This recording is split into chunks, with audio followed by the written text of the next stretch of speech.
vamos falar agora da juventude e dos adultos, que são outras duas faixas etárias que são alvo da evangelização, obviamente, né? E que nós precisamos também nos ocupar do trabalho com essas duas faixas etárias. Bom, vamos lá. Segundo alguns estudos, e aí novamente eu fui pesquisar quais são esses estudos, e eu achei então uma matéria escrita por Matheus Leitão no site veja.abril.com.br com o título Por que a juventude brasileira está se tornando cada vez mais evangélica? Olha só o título, é uma pergunta que ele traz, né? E ali ele entrevista um teólogo que vai trazer algumas informações, né, dizer sobre a adaptação. A maior parte dessas conversões tem acontecido no meio pentecostal, e aí então eles levantam diversas questões ali, que se você quiser, vai nessa referência aqui, leia a matéria e você vai se informar melhor, né? Então, a igreja brasileira tem se tornado cada vez mais jovem, ao contrário do que pensam muitos. Né? Não, a igreja está velha, a igreja está ficando velha. Não está não, tá não. Muitos jovens estão se convertendo. O problema é outro, em relação à questão dos mais velhos. Né? Que parece que a igreja está mais velha, porque muitas vezes os jovens são restringidos, né? Eles são até tolhidos mesmo na sua expressão de fé. Mas a gente vai falar disso daqui a pouquinho. Deve existir, obviamente, um envolvimento e um entendimento da igreja em relação à juventude e aos estilos variados de juventude. Porque é o que acontece? Esse problema que muitas vezes se traz à tona, a igreja está se tornando mundana, a igreja é mundana. Não, irmãos, a igreja é noiva de Cristo, ela é imaculada, ela é santa. A igreja não pode se tornar mundana. Os homens e mulheres podem, a igreja não. E a gente se esquece de que a acusação que muitos adultos fazem em relação aos jovens e falam que a igreja está se tornando mundana por causa dos jovens, que a igreja quer agradar os jovens, a gente se esquece de que na nossa geração essa acusação era contra nós. Bom, não sei se alguém aí se lembra, eu estou aí prestes a fazer 50 anos e quando jovem, nós cantávamos Jesus em tua presença, reunimos-nos aqui. Né? Contemplamos tua face e rendemos-nos a ti. E tinha adultos que achavam que essa música era muito moderna. Né? Jesus virá outra vez. Isso é rock. Rock não pode cantar na igreja. Hoje, irmãos, esse hino é um clássico. Então, cada geração de jovens enfrenta essa resistência dos mais velhos.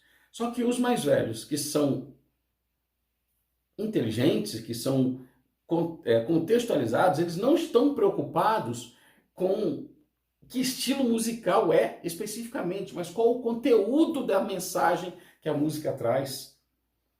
Eles não estão preocupados se o menino ou a menina está usando uma roupa que é uma cor extravagante, talvez como a minha camisa, ou alguma coisa diferente assim, mas se aquela roupa é decente. Isso é o que deve ser importante, é isso que deve ser ensinado à juventude. E ensinado com amor. Né? Então, muitas vezes, por causa dos jovens terem estilos, gostos musicais ou de vestimenta diferentes do nosso, e não são imorais, são diferentes, muitas vezes esses jovens são recriminados.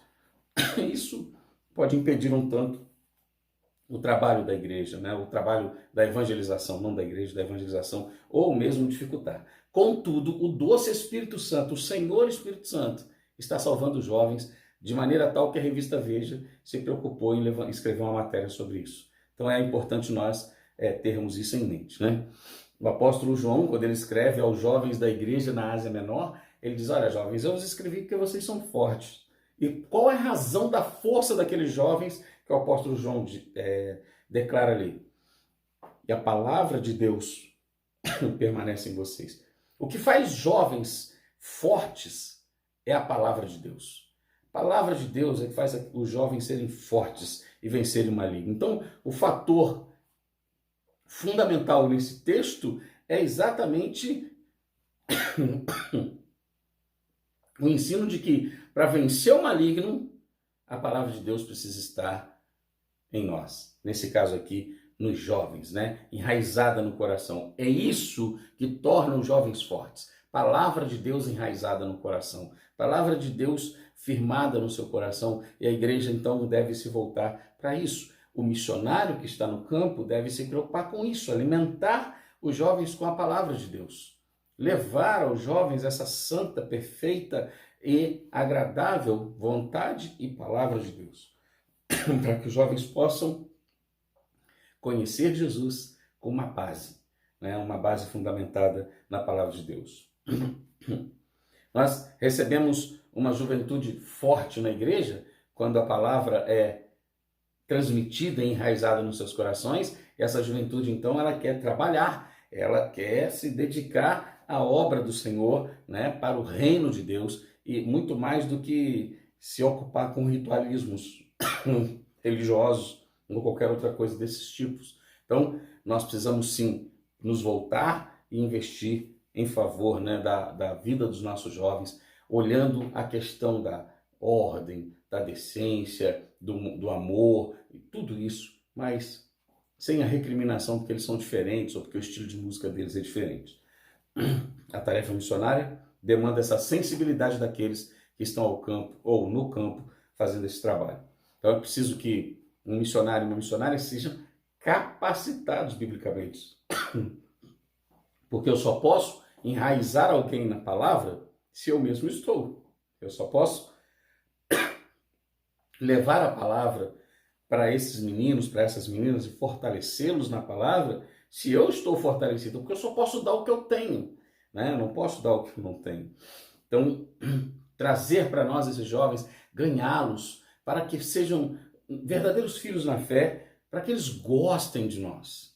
Às vezes, então, a postura é tão assim, né? Com os jovens, eles têm até um certo receio de chegar perto de nós. Então, é importante, sim, trazer os jovens, como Paulo chama Timóteo de meu verdadeiro filho na fé, lá em 1 Timóteo 1:2. É importante que a gente tenha nossos Timóteos, né? Discípulos, meninos e meninas que olhem para a gente e falam assim, poxa, eu quero ser igual aquela missionária, quero ser igual aquele missionário, quero ser igual aquele pastor, quero ser igual aquele presbítero. É acessível. Poxa vida, toda vez que eu tenho uma dúvida, eu posso falar com ela, com ele, que eles estão sempre dispostos a ouvir, nunca me recriminam, nunca estão me julgando. Isso é algo importante, não julgar, mas orientar, né? Como pais, verdadeiros pais espirituais, prevenindo esses jovens contra os falsos ensinamentos, que são tão comuns hoje em dia, né? Tão comuns, que as pessoas têm uma criatividade enorme para inventar heresia, uma coisa absurda, tão grande que é. Ensinando esses jovens a orar, eles precisam estar conosco, orando conosco, nos vendo orar, né? E aí, para eles estarem conosco, eles têm que gostar de estar conosco. Nós, que estamos no campo fazendo a obra, precisamos ser atraentes para essas pessoas. E não atraentes no sentido humano, mas atraentes na espiritualidade. Sendo exemplo para eles, sendo modelo para eles, para que eles depois sejam modelos para outros, como a palavra do Senhor ensina em 1 Timóteo 4:12, que eles não vão se envergonhar da sua juventude, mas eles vão ser exemplo dos fiéis. Por quê? Porque eles tiveram exemplo, eles receberam exemplo daqueles que ministraram a eles. Então, focar nos jovens é algo muito importante também. A igreja ter visão, planejamento para os jovens. O que é que precisamos fazer para que toda aquela energia que o jovem traz dentro de si seja canalizada para a glória de Deus, para o serviço do reino de Deus. Então, pensar sobre isso, orar sobre isso, estudar e aprender para que nós possamos servir aos jovens com o Evangelho e assim cumprir a gloriosa missão que o Senhor tem nos confiado. E por fim, a gente também tem os adultos, né, que nós precisamos evangelizar, pessoas que aí romperam aí a barreira, sei lá, dos 30 anos, alguns chegam à fase adulta antes, outros depois, mas é mais ou menos por aí. Que é certo que os homens envelhecem, mas não que amadurecem, né? Alguns são velhos com cabeça de menino ainda, e isso é realmente uma verdade, mas a gente tem uma média ali, a partir dos 25 anos até os 30, é quando mais ou menos inicia a fase adulta. E o adulto, ele tem uma característica específica, né? Bem específica. Quando a pessoa chegou aí nessa faixa etária, ele já viveu muita coisa, tem muita experiência, muito conhecimento acumulado. Então, um adulto que ainda não serve a Jesus, que nunca foi apresentado a Jesus, ou que sequer ouviu falar o nome de Jesus, dependendo do campo missionário que a pessoa está, ou que ouviu falar, mas nunca entendeu perfeitamente o Evangelho, então esse adulto precisa ser alcançado. E nós estamos ali no campo para alcançá-los, né? E a característica da evangelização do adulto é diferente da criança. Da criança, se você ganha a criança, ela vai te dar toda a atenção e ela vai receber tudo que você falar sem filtro. É por isso que é tão importante ensinar a criança com a verdade, porque ela recebe sem filtro. Ela não julga, ela não avalia, ela simplesmente recebe. Assim o bem como o mal. Então é importante que aqueles que têm o conhecimento do bem se dediquem a isso. O adulto, não, ele já tem a mente formada. E agora, o que ele está preocupado então? Ele está preocupado em o que é que você está trazendo para ele que vai lhe fazer bem. Qual o benefício daquilo que você está trazendo para ele? Nós adultos somos assim. Você vai, eu vou fazer um curso. Por quê? Porque eu tenho uma paixão. Não meramente. Aquele curso, para o adulto, qual o benefício que ele vai me trazer? Não vai trazer benefício nenhum. A paixão diminui muito rapidamente para o adulto quando ele identifica que não há benefício. Então, é óbvio que a salvação é um benefício absurdamente imensurável, mas o adulto precisa compreender isso. Ele precisa realmente ser convencido disso. E é o trabalho que nós missionários temos que fazer, né? Ele precisa ser alcançado. E aí a gente vai a trabalhar a partir do quê? A partir da necessidade dele. Então, primeiro, você precisa trabalhar com o adulto, fazendo enxergar que ele necessita, que ele precisa de Jesus Cristo, da salvação de Jesus Cristo. É uma tarefa essencial para nós. O adulto ele precisa reconhecer isso. A criança não, ela não vai nem julgar isso, mas o adulto vai. O adulto precisa reconhecer sua necessidade de Jesus. Então, primeiro ele precisa reconhecer que ele é pecador. E convencer um adulto de que ele é pecador não é tão simples, né? Então é preciso ter tato, é preciso ter bastante desejo de relacionamento, né? Bastante proximidade com a pessoa. Aliás, na evangelização do adulto, a primeira coisa que nós precisamos fazer é ser amigo dele. Ser amigo do adulto é o que abre a porta para que possamos evangelizá-los, né? Se eu não for amigo dele, ele não vai me ouvir. Agora, quando eu tenho uma relação de amizade com aquela pessoa, e aí, pela relação de amizade, ela vê todas as minhas atitudes e tal, um dia ela vai me perguntar algo sobre a fé, um dia ela vai trazer um problema dela para mim, e eu vou poder, a partir dali, falar das suas necessidades e expor Jesus para ela, né? Então, é importante a gente ter isso em mente, né, em relação ao adulto. Ele precisa entender a necessidade de ser salvo, mas ele só vai fazer isso diante de alguém que ele goste, que ele confie, que seja alguém próximo dele. Então, nós precisamos nos voltar nisso. Uma frase que a missionária Rebeca colocou na apostila que eu achei muito marcante, muito bonita. Ela diz o seguinte: muitas pessoas ainda não estão preparadas para receber ao Senhor Jesus, mas praticamente todas estarão preparadas para receber a tua amizade. Então, às vezes a pessoa não está pronta para Jesus, mas ela está pronta para você.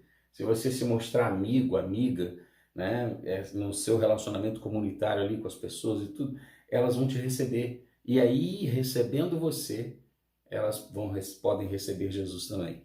Podem se abrir para o Senhor Jesus, né? Então, primeiro é aquela coisa, eu quero te apresentar um amigo, mas primeiro você precisa ser meu amigo para eu te apresentar o outro, né? O meu outro amigo a você. Então, é algo que a gente precisa realmente focalizar, porque para o adulto isso é algo muito importante. Então, antes de dar o primeiro passo em relação à evangelização, é preciso eu me aproximar da pessoa.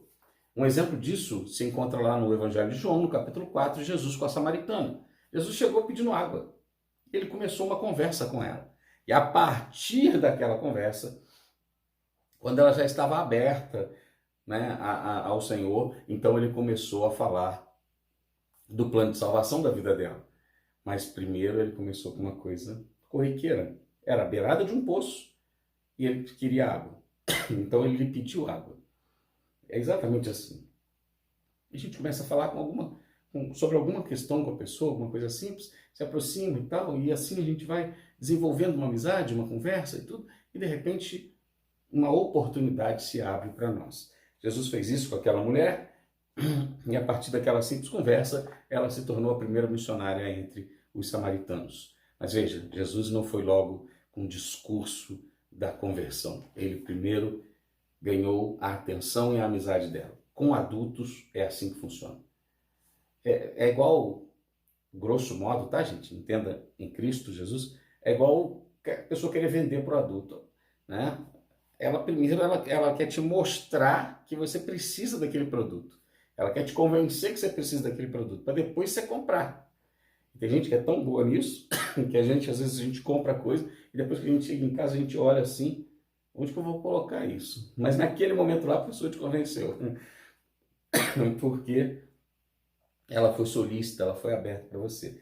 Então, para lidar com adultos, é preciso primeiro ganhá-los.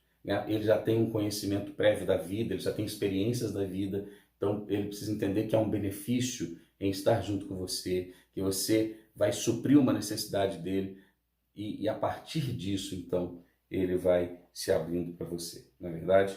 Caso contrário, não haverá uma possibilidade da evangelização. Se ele não for meu amigo, se ele não for seu amigo, se a gente nunca foi solícito a ele, quando a pessoa for evangelizá-la, ele vai dizer assim, tá falando de Deus para mim? Mas, por exemplo, um colega de trabalho, fiquei esses dias aqui até tarde no trabalho aqui, atarefado com um monte de coisa, precisando de ajuda. Você foi o primeiro a ir embora. Quem me ajudou foi outro, fulano de tal, tudo. Passei isso, passei aquilo, compartilhei aqui. Você nunca se posicionou e tudo, e quer falar de Deus para mim, de amor para mim, como assim? Agora, se antes de você evangelizar essa pessoa, no dia de dificuldade, você terminou seu trabalho mais cedo, ele está lá agarrado, você vai lá e ajuda aquela pessoa. Rapaz, o que está acontecendo? Não, cara, estou atarefado, dá um pouquinho aqui, deixa eu te adiantar. E ajuda a pessoa. Ela compartilha alguma situação e você estende a destra de misericórdia e tudo isso. Quando você for falar de Deus para ela, ela vai estar aberta para você.